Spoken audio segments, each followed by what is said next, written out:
Ah, good morning, physics, year 13. Here we are at the apple tree. Why would we be at the apple tree? Well, think about the famous physicist who had their great insight sitting underneath the apple tree, and one of these dropped and hit them on their head. That's right, Newton.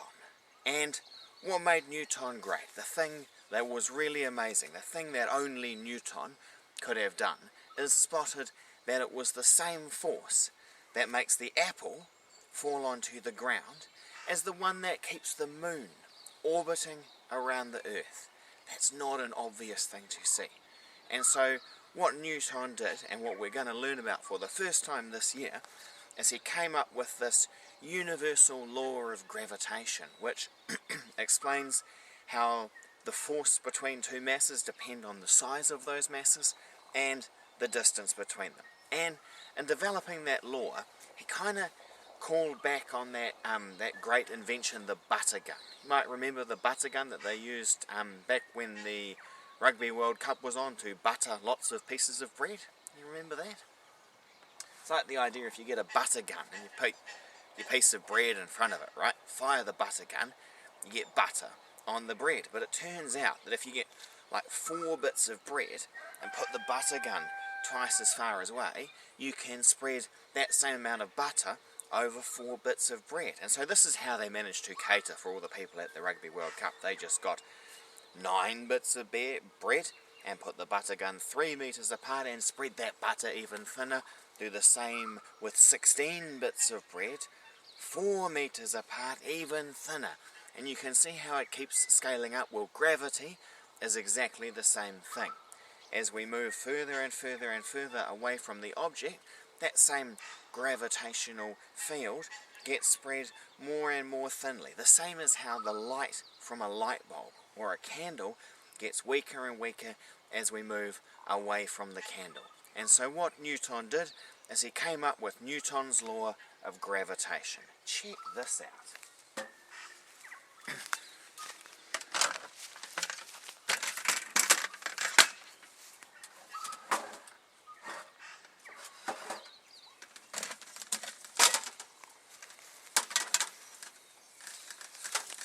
He wrote it down like this. The old F equals GMM over R squared.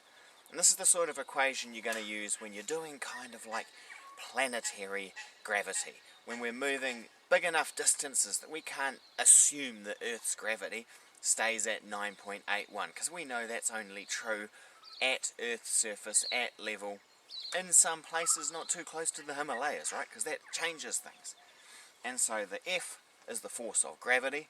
The big G is the universal gravitational constant, 6.67 times 10 to the negative 11 Newton meters squared per kilogram squared. And then big M, little m. You'll see on your formula sheet they like to use M1, M2. I think it's ridiculous. Use big M, little m, because you use the big M for the bigger mass and the littler m for the smaller mass. That's going to help us a lot when we start solving problems for satellites. And then R squared on the bottom. The R squared is just the distance between the centre of mass of one object and the centre of mass of another object. Easy, right? So what we're going to do, for any law, universal law to be true, it's going to have to give us the same result as what our normal F equals mg would give us, just working out our own weight standing on Earth's surface. So we're going to have a go at that now.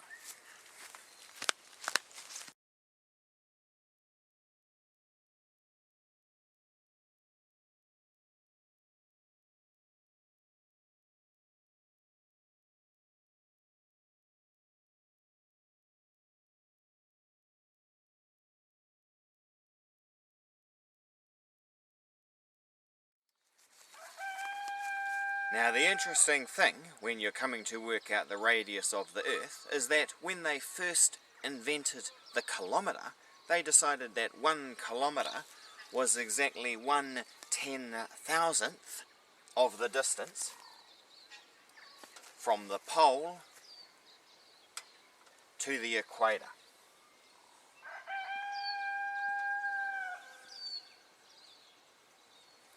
And so we know straight away from that how far it is around the Earth, right? It's exactly 40,000 kilometres. And so it turns out, quick little bit of maths, that the radius of the Earth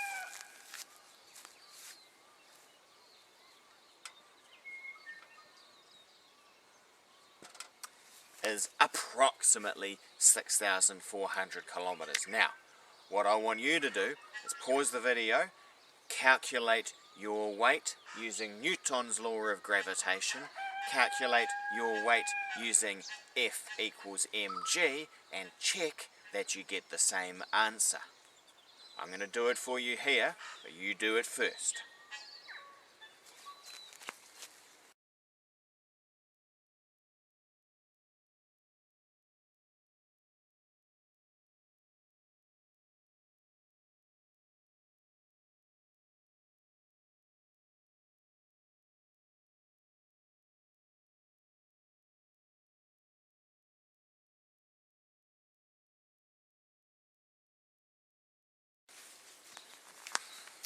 So, can see if you calculate it through, and I really do want you to check that you got these answers because it's complicated putting this kind of thing into your calculator. 6.67 times 10 to the negative 11 times 5.98 times 10 to the 24 times 70, because that's the mass of our curly-headed friend here, divided by 64,000,000. Convert to kilometres. Don't forget squared. My advice is use the divide by button with brackets. Don't use that fraction button, it'll stuff you up. Should have got 682 newtons. Now, if we had our radius correctly rounded to 3 significant figures, we would have had a higher chance of getting exactly the same number as we got over here, 70 times 9.81687 newtons. But we're happy that it's giving roughly the same answer.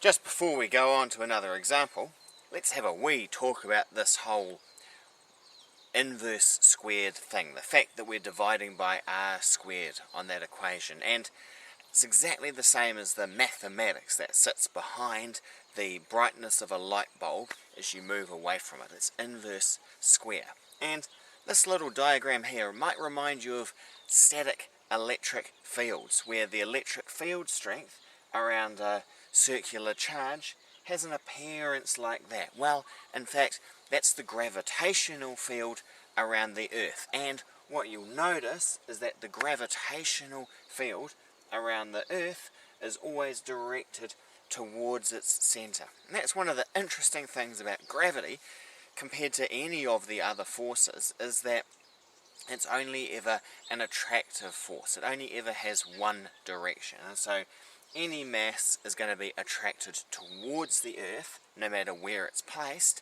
and the closer it gets to the Earth, you'll notice the closer those arrows get together, what that represents is the increasing gravitational field strength as our mass approaches the Earth. Let's have a think about the forces acting then on our little curly-haired friend when they're standing on Earth's surface.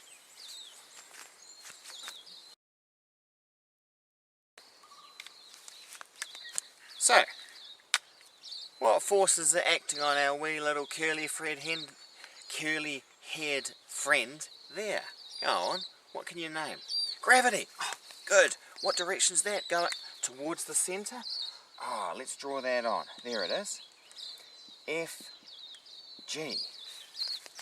But hang on, they're not falling, they're not flying. What does that tell us? Oh, an equal and opposite force must act on them. And we're going to call that one the normal force that acts at right angles to the Earth's surface. But hang on, what about this gravity thing? Don't we know that whatever attractive force is acting on our curly-haired physicist here, an equal and opposite force is going to act on the Earth, attracting the Earth towards our friend?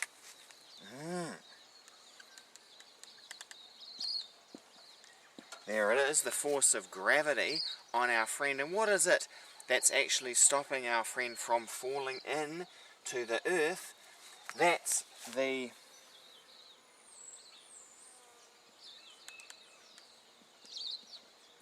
feet pushing down onto the earth. And so what we need to remember is that forces always come in pairs, and in fact there are two pairs of forces here. There's the force of gravity, and its pair is the other force of gravity. Equal and opposite forces acting on different bodies. One force of gravity is pulling our friend down, the other force of gravity is pulling the earth up. When you fall, why don't you notice the earth moving? Because it's got so much more mass than what you do. It might move a nanometer. You can work out how much its acceleration is. That's just year 11 physics. And then the other forces we've got the force of the earth pushing up onto our person, and the force of our person pushing down onto the earth. Another pair of forces, equal and opposite, each acting on a different body. So now let's have a little look at what happens if we give our friend a friend.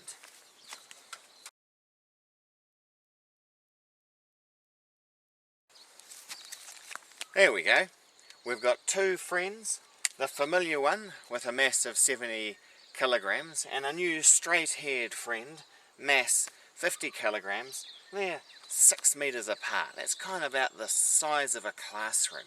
I want you to calculate up just exactly how much is the strength of gravity acting on each of them, attracting them to the other, and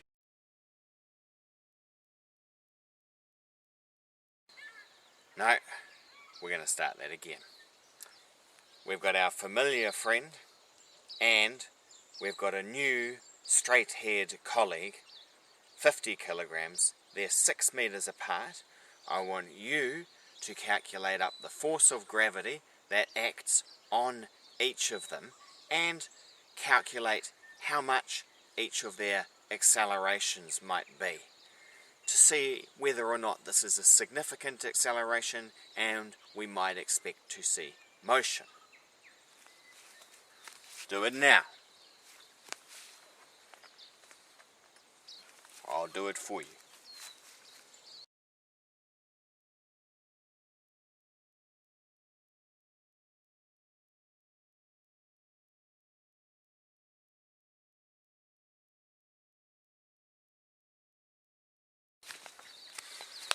Okay, so we work it through something like this. Old F equals GMM over R squared.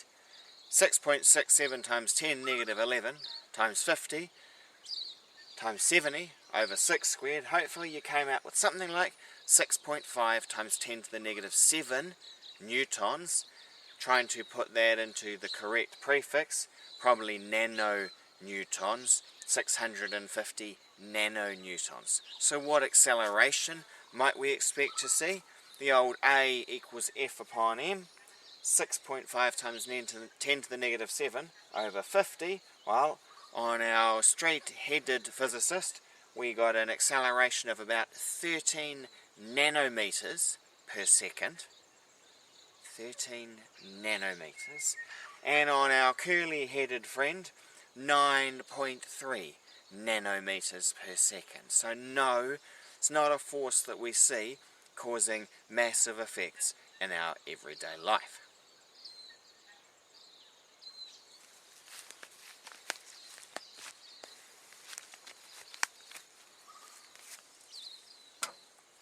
So, that's Newton's law of gravitation. Next time, we're going to combine circular motion with Newton's law of gravitation, try to explain satellite motion. Delicious.